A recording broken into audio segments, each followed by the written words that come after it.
So I got a set of non-adjustable rockers, rocker stud kit, the billet rocker stands, the spacers, the end supports, and a whole bunch of shims to be able to get the rockers on the shafts and get them ready to put onto the engine here.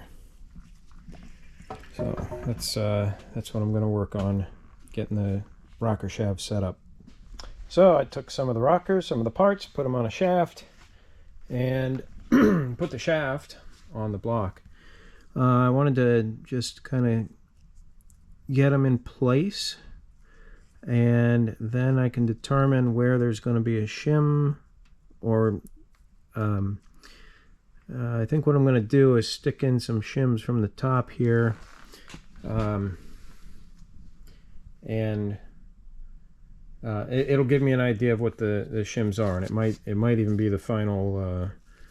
You know, I'll just stick the shims in, and you know, that'll probably tell me where they need to go, because some of these need to pretty much, gosh, and I don't know if we can do that or not, but I'm right up against the post, because if you look at this one, it is just a little off center, and it's right up against the post. But I'm going to read over the instructions, see if we can leave a rocker against the post, or if there needs to be a shim. So of course that would get the thinnest shim there. I have a feeling it's going to need a shim. I don't really like the idea of aluminum on aluminum, so it's going to get a shim. You know, just common sense. It tells me that better to have a shim in there. So yeah, that's the next step, is break out the shims and start setting them up. So what I am doing here to get things mocked up is, as you can see, I have cylinders 5, 6, 7, and 8. Exhaust, intake, exhaust, intake, intake, exhaust, intake, exhaust. And these are the shims. And what I'm doing is I have it bolted down here. And so I'll take shims and mock them up, and this was the most amount of shims that I could get in here, and it makes it centered. So I think this is going to be the way to do it. So that so I'm going to set them out here like that, so I know where they're going to go when I go to put them on. So I made it this far already into cylinder 7. Now let's take a look at the intake of cylinder 7. So we got all that movement there. And where is it going to be centered the best? Actually pushed up against the aluminum. So we're going to start with a one shim like that. And now we'll look at 6, and that'll also take a 15. Because we want it as far to that side as possible. And then we'll take some 60s and see how many will fit. Can we get 3 in there? Not quite. Maybe a 60, 2 60s and a 30. Again, not quite. 2 60s and a 15. Oops. I think I threw that 30 into the... Yeah, that one was a lot lighter. Okay, so let's see, how can we divide that up? That's... I mean, I suppose it doesn't matter. We could do the 75 on one side and 60 on the other, and it doesn't really... It's not going to matter. Okay, so... We'll take those 2 out. That'll go there. That'll go there. This will go here. And then this will go on the other side of the number 6 intake. So that this area is all set. So we'll move on to this one, and that will take a 15, because we want to keep it as close to that post as we can. It's not perfectly centered, but it doesn't look too bad.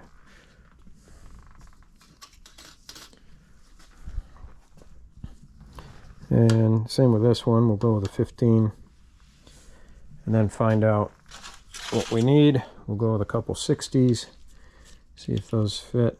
Nope, we'll do a 60 and a 30.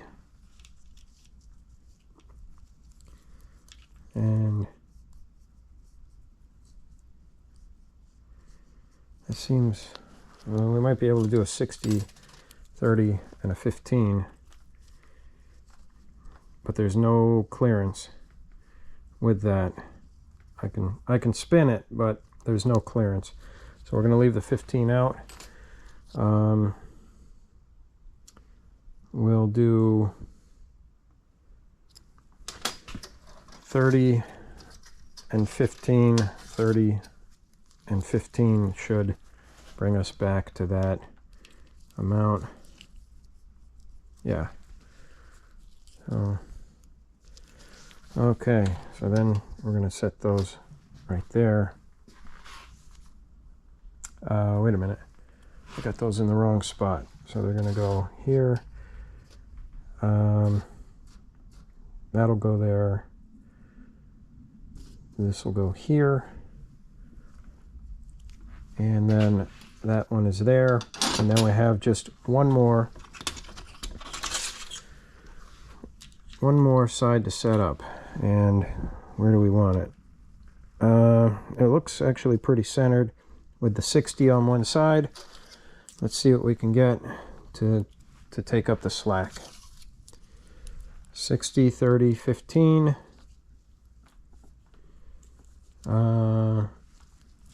I don't think 60 and 60 fit. Oh, actually it does.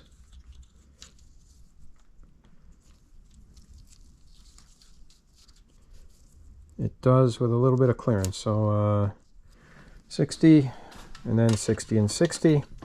Now we have all our shims set up, and we'll take the rocker shaft back off and put it back together with the shims. Let me find one of these 15 assortments to get these extra 15s that are in my hand into a bag. And the same with the 30s.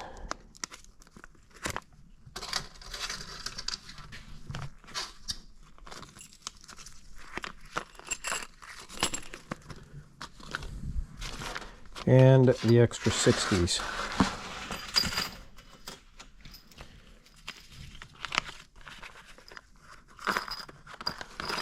Okay. Oh, that's not so bad. All right, just got to take this off and then I'll set it on the bench. Okay, so we're going to take this apart all the way up to the center.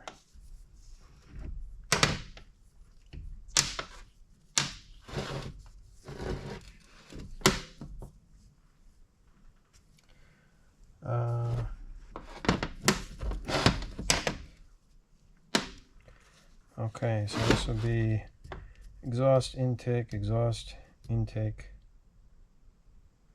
intake.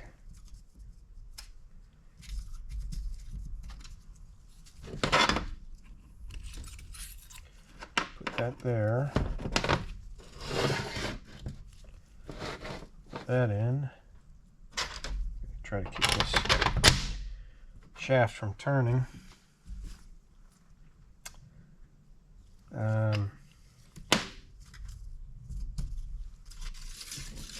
So next one will be exhaust. I'll put that there. Put the rocker on.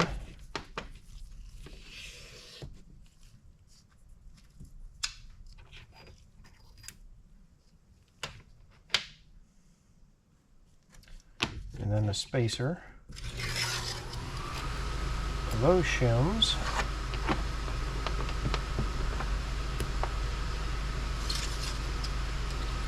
That shim. And we'll start the number 8. Put a shim there, the rocker, and then the shims for the end.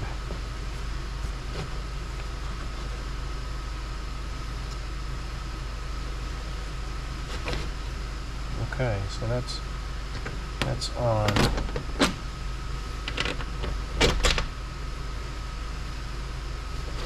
So now we can do the other side. Take that off. Put those there.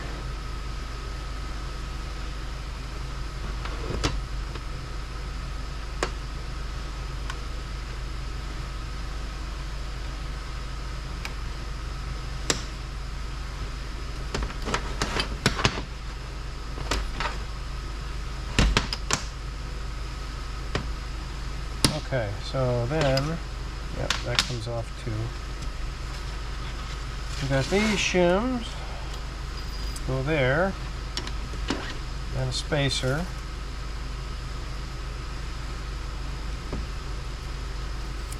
And if I had to choose, I would put the heavier shim next to the rocker instead of the light shim, if there's a choice. Just because it's a moving part.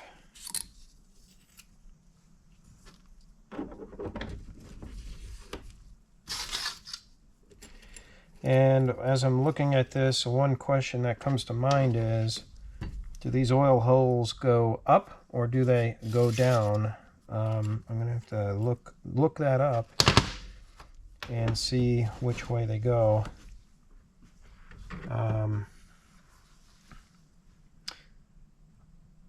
I would think they go down because, I'll look it up, but as far as what I'm thinking is, I think they'll go down because that's where all the pressure, you know, all the force is.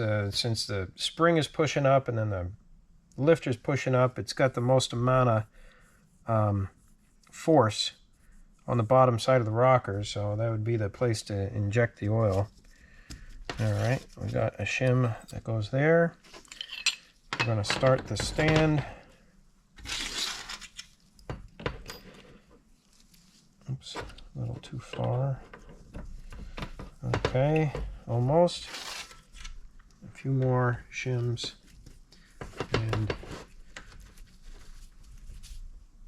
And that's it. It's that's how it goes. So I'll be right back. I'm gonna check that, verify which way those oil holes go on the rocker shaft. So here's my 1970 Ford engine manual. Be sure the shaft is positioned so that the oil holes are to the bottom. Okay, so it made sense. And that's what we did. And now we're gonna drop that back on the engine here.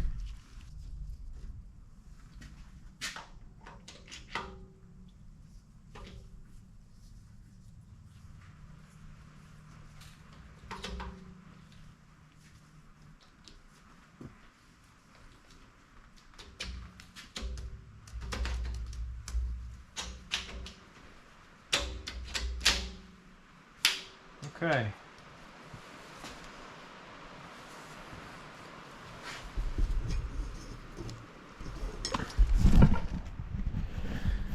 All right, let's take a look. That's as there. I mean, that one's a little off, but we can't. I don't know how we can get it more that way. It's not tremendously off, but it's a little off. That's the only one like that. I'm sure it'll be okay, because I think my 483 came out that way as well, with a couple that were just slightly off center, and there wasn't really much I could do about it. You know, I suppose this could be shave down on one side. Maybe that's the thing to do. Just mill it. Here we are at the Van Norman number 16S milling machine, and I put this in the vise because we're going to take 60 thousandths off of it. Actually, I want to make sure I take it off the right side here. Yes, that is correct.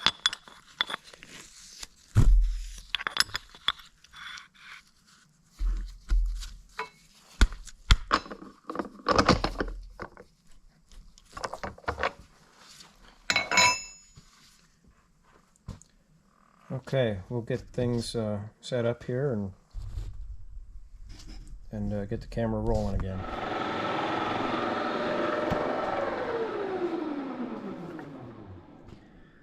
All right, so we touched off. It's pretty square. I had to tap it around a little bit to get it close, but so we're gonna loosen that screw so we could call it 0.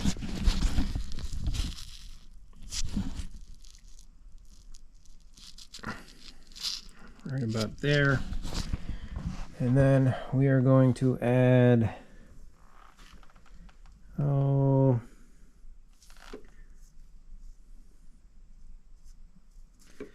I'm thinking we should take 60. I mean, we got the shims to be able to do that, because I don't want to have to take it back out. Tell you what, let's start with 30 and take a cut and see where we're at. Using this little depth mic, I'm just going to take a measurement down to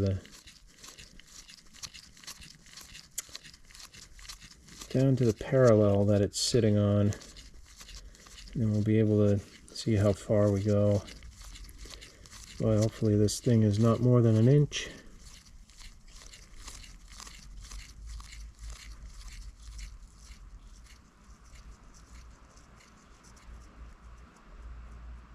There we go.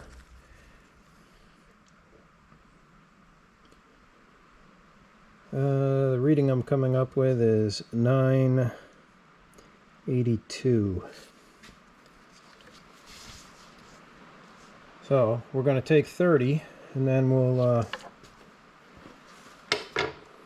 take another measurement. So, all right, we'll wind the machine, wind it in up close here.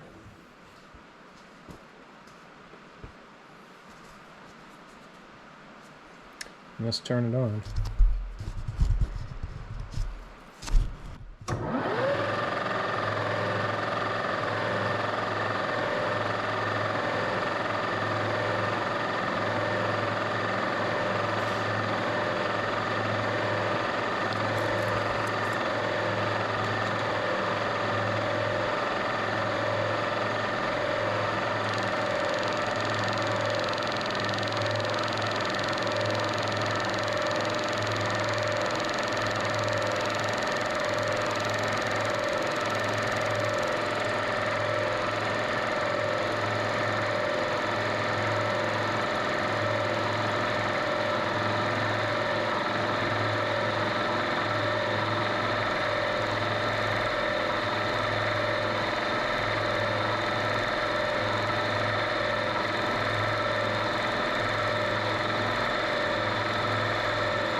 Okay, so it should be at 952.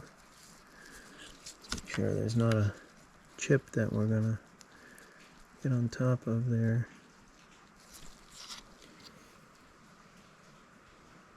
Now we're at 950, so we took a little more than 30. So what we want to do is add, took 32, so yeah, we'll add 28 to this. Oh, I see why we did, because I tightened up the knee. All right, anyway, let's do this again.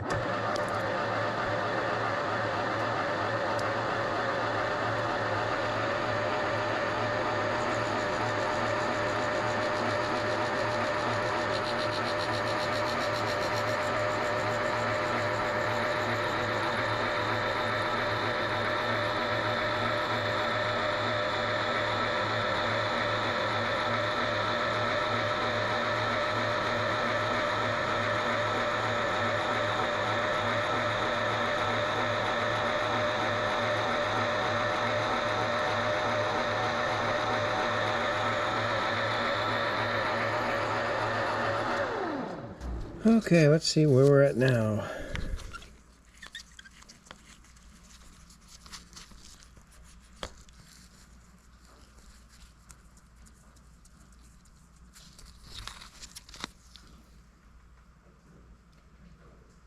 Okay, 920, actually 921 and a half, so we overshot that second cut by a half a thou.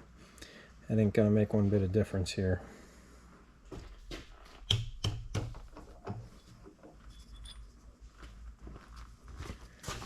There we go. It's got one shiny side.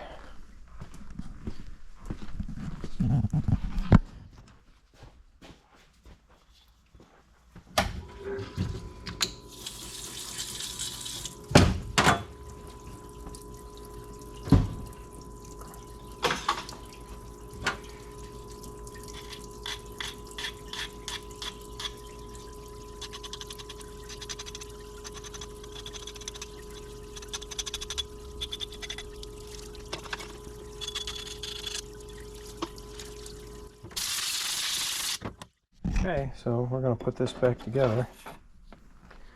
Oops, we want it like that. It's probably upside down because when you look at the end stands, the numbers are on the opposite sides. I don't think it's going to make a difference though. So we had a 15, and we took 60 off. So we're going to put a 60 in there, lock it up, and see where we're at.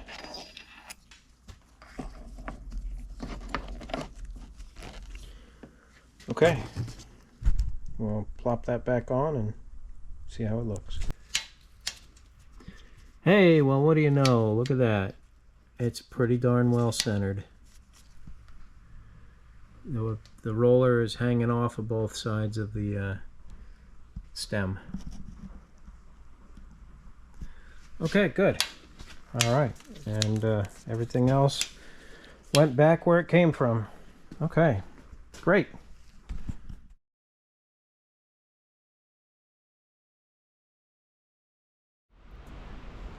So this side, it looks like we have 1, 2, 3 that will not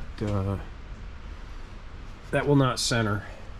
So we're going to take it apart and we're going to mill those as well.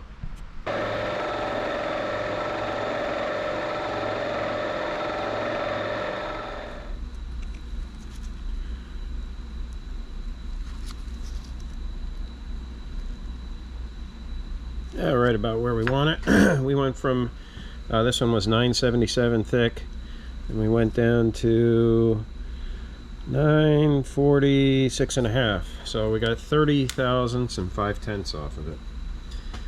So I think that one's going to be good. We're going to file the edges where there's a little bit of burr hanging off, and then move on to the next one, because there's 3 of them that need to get trimmed. This one, the number 3, I marked that it needs to have 60 taken off of that side there. Make sure there's no chips that are going to hold it up. We want to get as square cut as possible.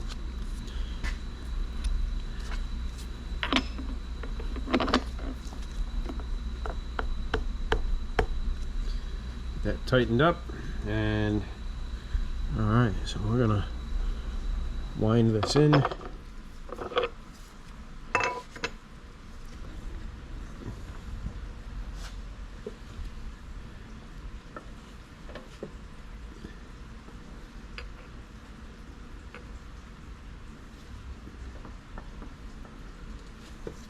And it should probably be pretty close there, so we're gonna turn it on.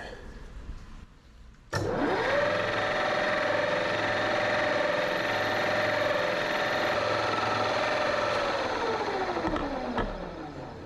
right, before we make a cut, even though the dials are gonna get us like really close to where we want to be, let's just take a measurement.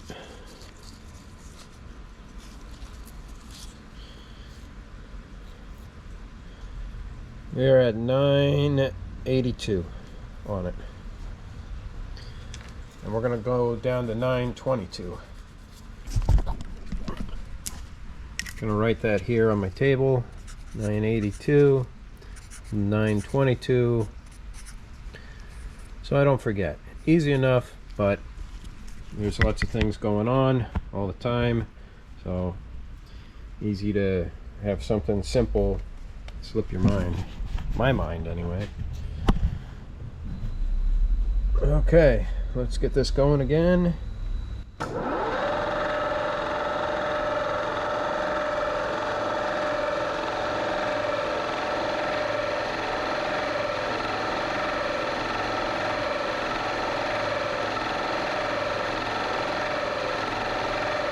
take a 30 thousandths cut.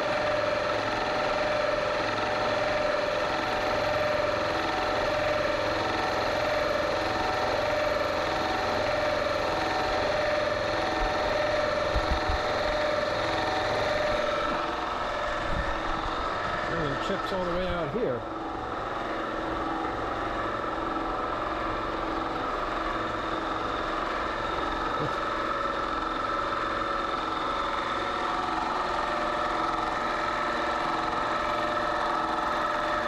Okay, well, I'll take the second cut and then we'll take a measurement.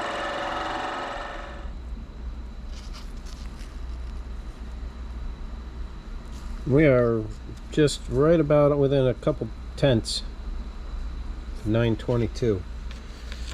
Alright, so this one is adjusted, and we have one more to do. The next one we have to do is the number one end stand, and we're going to take 30 thousandths off that side. It's a lot taller, so we're not going to need the little parallels to prop it up above the jaws of the vise. Let's get some of this stuff out of there so I can go in and sit flat.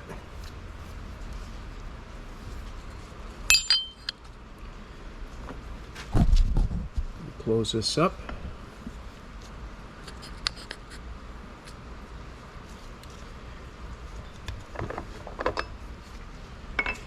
And alright, so we'll bring that over and get it adjusted to take 30 thousandths off.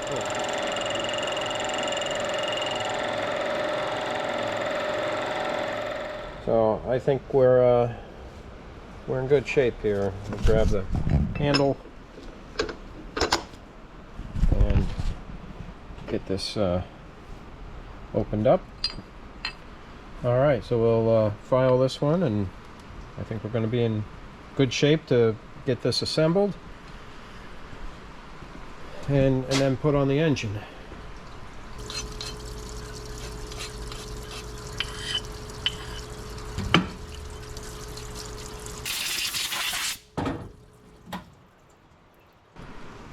Okay, I think what I'm going to do is just mock it up again and start fresh with the shims instead of trying to work with what I already determined last night. So okay, well, I'll get that together and get it on the block.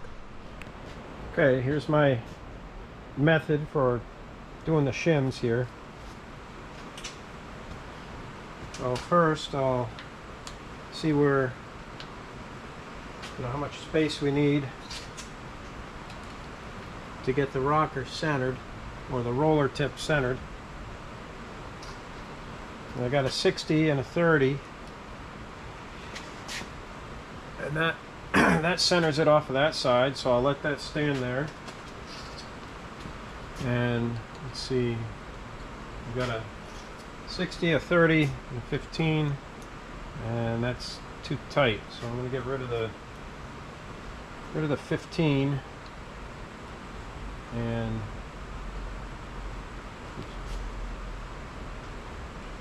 yeah, there's a little bit of play. So I'm going to take these and I'm going to set them down in order, going from right to left as I work from right to left across here. So this one's set. So the next thing I'll do is I'll find out where we need to put this, and a 15 will go right there, and that's pretty well centered. And then I'll jump to the other side, push this up against, and see if the 15, push it up against there to kind of hold it in. And now that one's centered, so these are both centered. So now all we got to do is figure the distance in there. And here's a couple 60s. We've still got a lot of play. All right, let's add a 30. And we do have some clearance, so what we'll do is we'll put the 30 back. We'll grab a 15 and a 15, so we'll split that 30 in half, so we'll have a 60 and a so we had 60, 60 and 30, so now we have 60, 15, 60 and 15 to just even it out.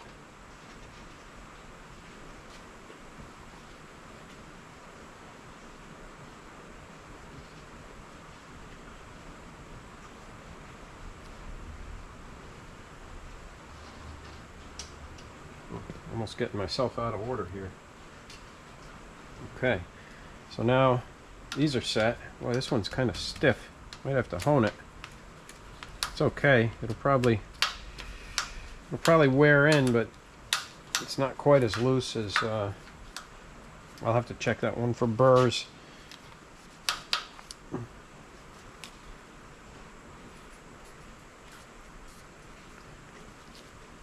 Same with this one.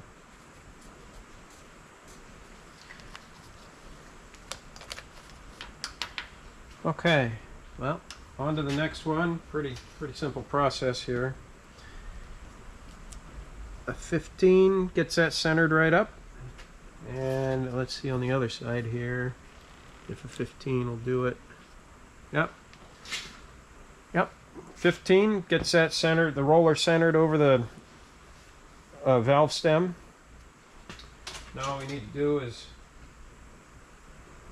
figure out what we're going to use to take up the space. I got three 60s, they don't quite fit. So 60, that still seems kind of loose. Let's see if we could fit a 15 in there. Okay, so we got a 60 and a 15. And a 60 and a 30, and it doesn't matter which side they go on.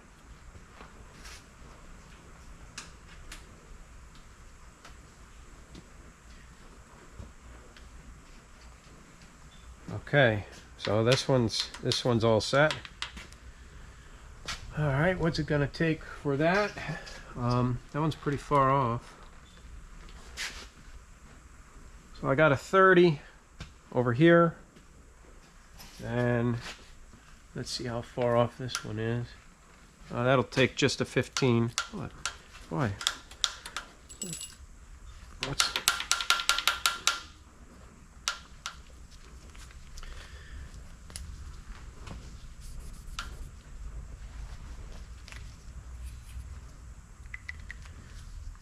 have to address why those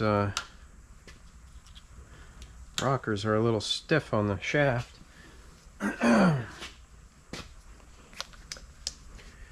Okay, oops.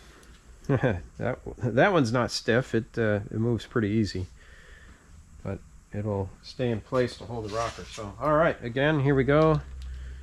We're gonna see what we can fit. We cannot fit 360s.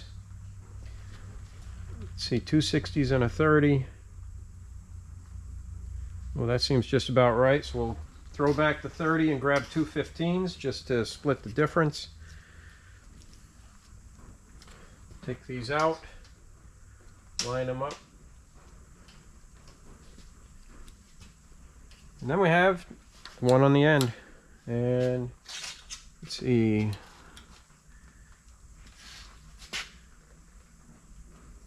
60 pushes it out pretty. It's not terrible, but maybe 45, a 30 and a 15 would make it better.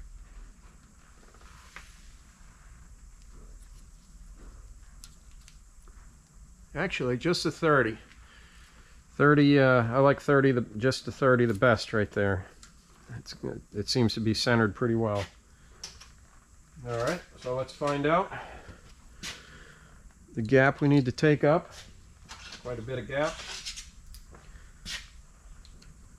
But 360s are too much. Let's try 260s and a 30.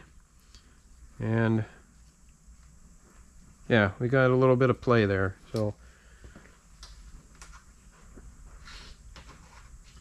all right, so everything's laid out, and now this can come back off, and we'll build it.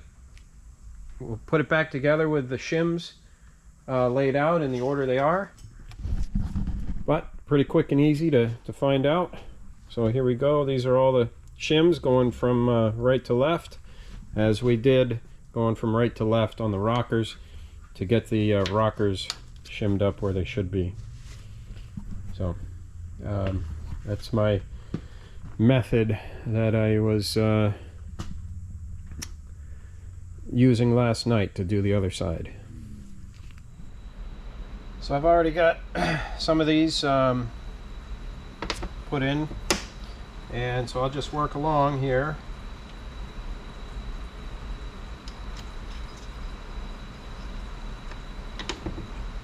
And it pretty much alternates. There's going to be a shim between every gap. If there's a thick shim and a thin shim, I like to put the thick shim against the rocker, against the moving component, and I'll put the thin shim to take up space between the spacer.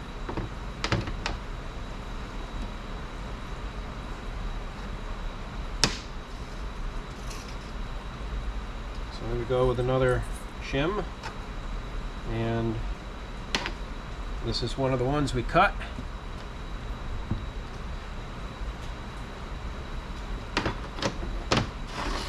So that goes there, and then got another shim. Put some oil on some of this sticky engine assembly lube on the rocker, and so we have another gap, which means we get another shim, and we got one thick and one thin. So the thick's going to go against the rocker, and then the thin will go against the stationary part, or the spacer. And again, and then we would do a thin and a thick, because we're coming off of the spacer, and we would want the thick against the rocker.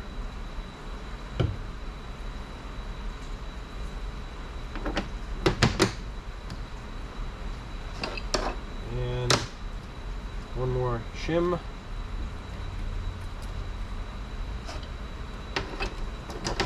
And then ready for the other end cap.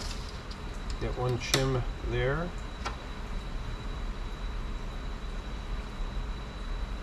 A little bit of oil assembly lube. Pull this off a little bit so I can get these other shims in place. I have two thicks and a thin. We'll put the thin in the middle of the two thicks and get that assembled.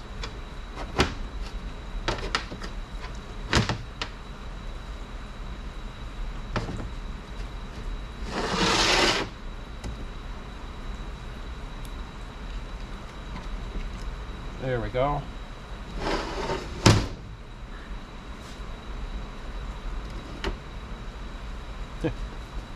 Guess my paint didn't dry yet. But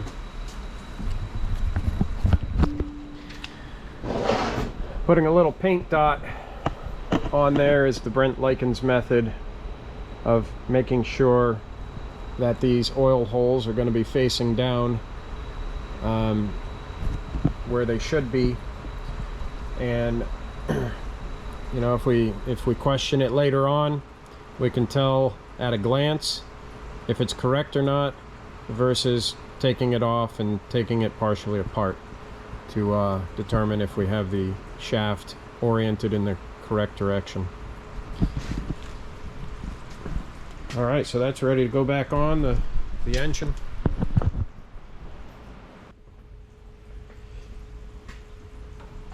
I've got a finger on each end to try and keep that shaft in position. And here we go. Now that thick assembly, the thick assembly lube does a pretty decent job at keeping the rockers from all flipping down, because that's what they want to do. They all want to flip down, but this assembly lube, you know, you could put these in about any position, and it's so sticky they just they'll stay right there, so that makes it easy when picking it up off the bench to plop it on the head. So I got to get push rods for this thing, which will not be today. I have a set of push rods, but they're not the correct length.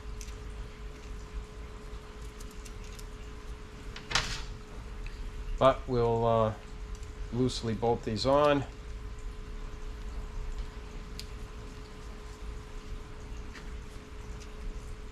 And then figure out what we're going to do next.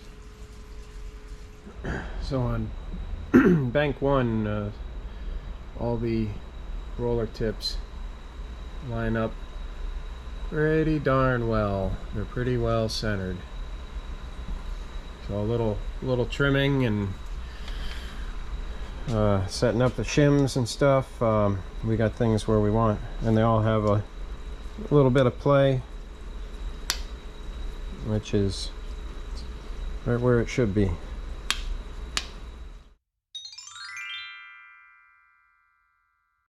I have a push rod length checking tool, and we're gonna, well, here it is. So it's multiple pieces. It's got these ball ends in it, and so we're gonna put it in here, extend it into position to where we find zero lash.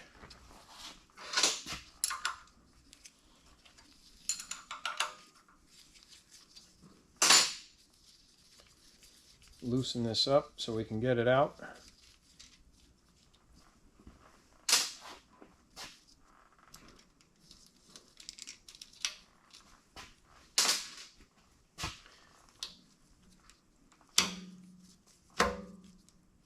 Okay.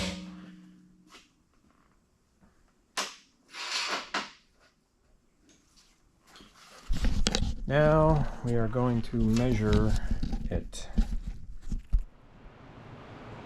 Along this whole bank, they range anywhere between 8659 and 8670. So I think if when I calculate what the push rod length is going to be, I'm going to base it off of the shortest length, because the longer one will just have a another 10 thousandths compression into the lifter. So I think I have some push rods here. I'm going to go take a look and see what they are.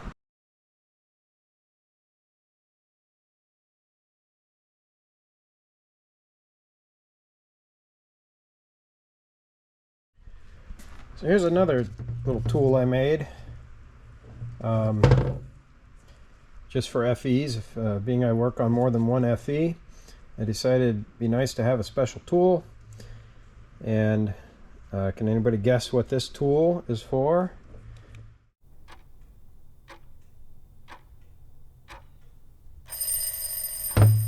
Well, I'll show you here.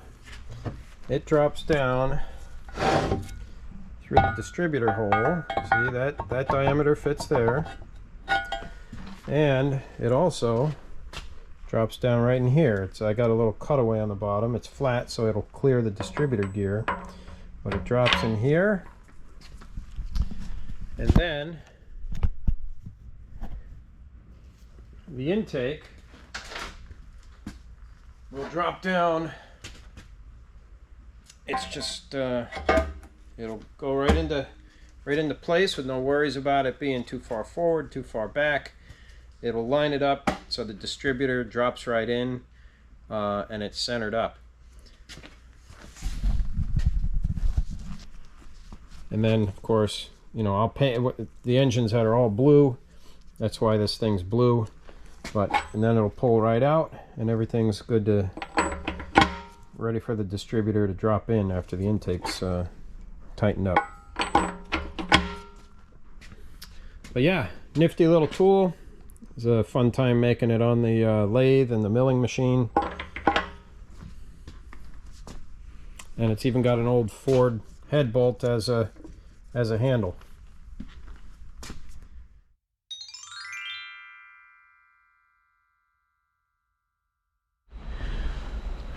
Oh, look at this step. Same on this side.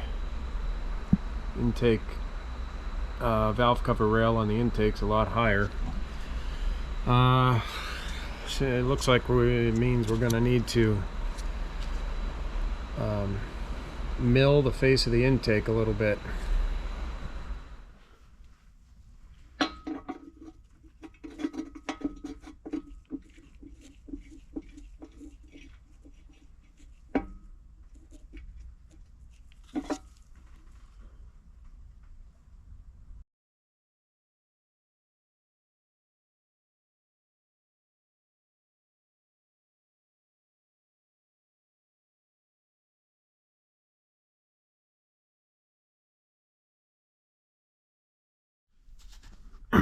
With no gasket, it actually comes out pretty darn good. Good enough that valve cover gaskets would take up any step there.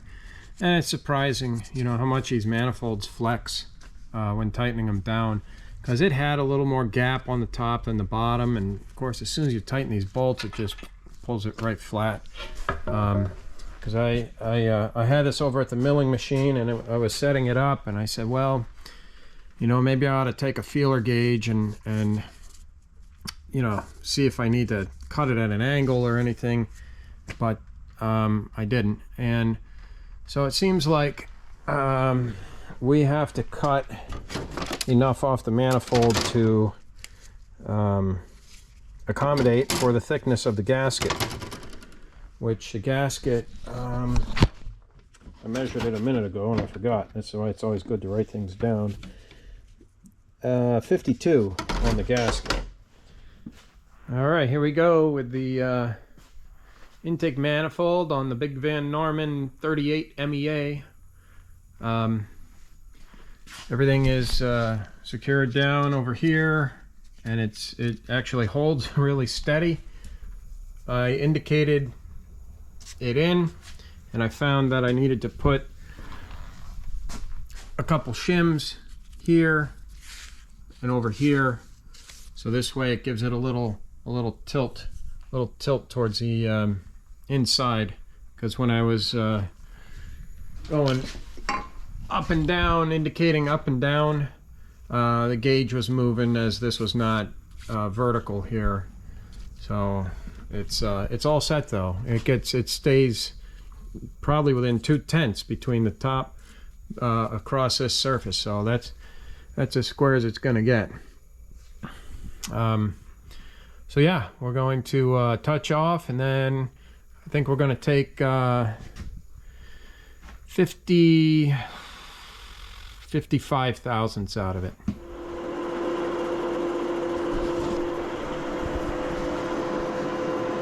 I go by the dial, but I also want some verification on the dial indicator here.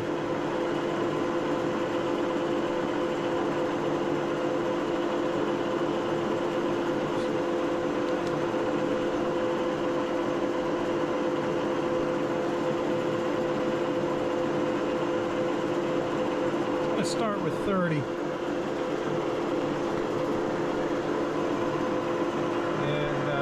see how it cuts. Sprayed a little WD-40 on that surface. See how it goes.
Flipped around.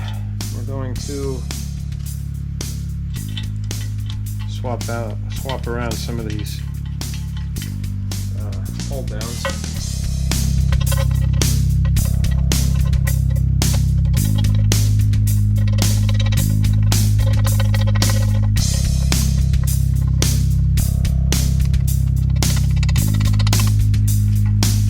Okay, well, I'll get this indicated in, and then we'll cut the other side. Here we are, doing the other side. Indicated in, moving along.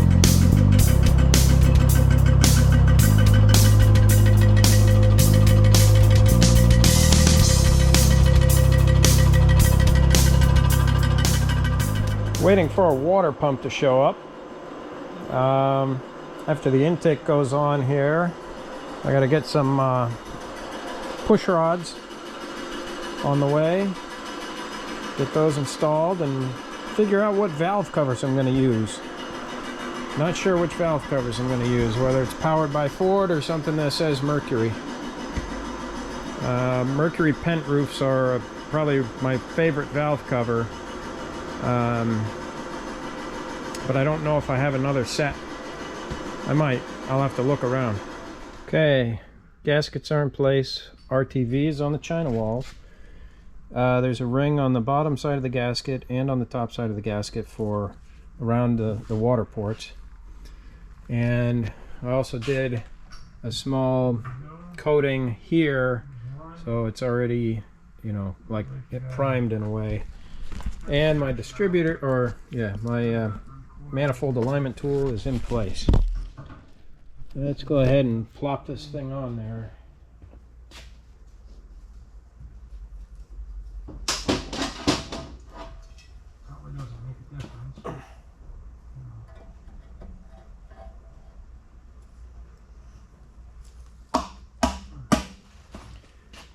There. And that's pretty darn close after we machined it on where it was stepped before.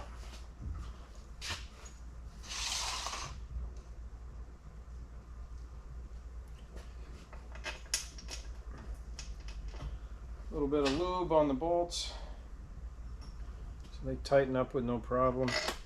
Okay, the intake is in place, bolted down. I put a little dab of RTV under the head of these bolts because they're into this open area here where it could some oil could wick out and then lay on the intake manifold and make it look less pretty. Not that this intake manifold's really pretty, but I am going to paint it. It is going to be engine color, the old Ford blue. So we trimmed the manifold and it came out real nice here. It's almost perfectly even over here. It's just just a few thousandths below right there. No problem for the gasket to take care of that. Just about even right there, and just a couple thou high right here. So no problem for the gasket to handle that difference. So that came out good. Happy with that. And I would say that's probably about as far as I can go until I get some push rods for this and determine what valve covers I'm going to use, and then I can get everything painted on it. But until then, happy that I'm up to this point in progress. I got a phone call from my body guy who's doing the body on the Cougar Eliminator, and he's got the shell painted, and I'm going to be picking that up probably this Wednesday, unless if we run into some type of surprise. And so I'll get that back here, start prepping the engine bay, and get ready to put the engine and the transmission in place. So it's coming up quick. Carlisle's coming up quick, but I think we can get things together. So a lot of work ahead, but a lot of work has been accomplished so far. Getting the engine together is a big step. Transmission, well, that was no problem. That was no problem for me. That's all built, ready to go in, and basically what's on the bottom of the car is going to stay there until later on. I'll probably bring it back in and try to detail that, but unless we come up with extra time, but I have a feeling probably not, with all that's got to go together. We're probably not going to have any extra time to do little detailing, underside detailing. There's a lot that's got to go together with the car. So cool. Well, I think that's it for now. I'll see you soon.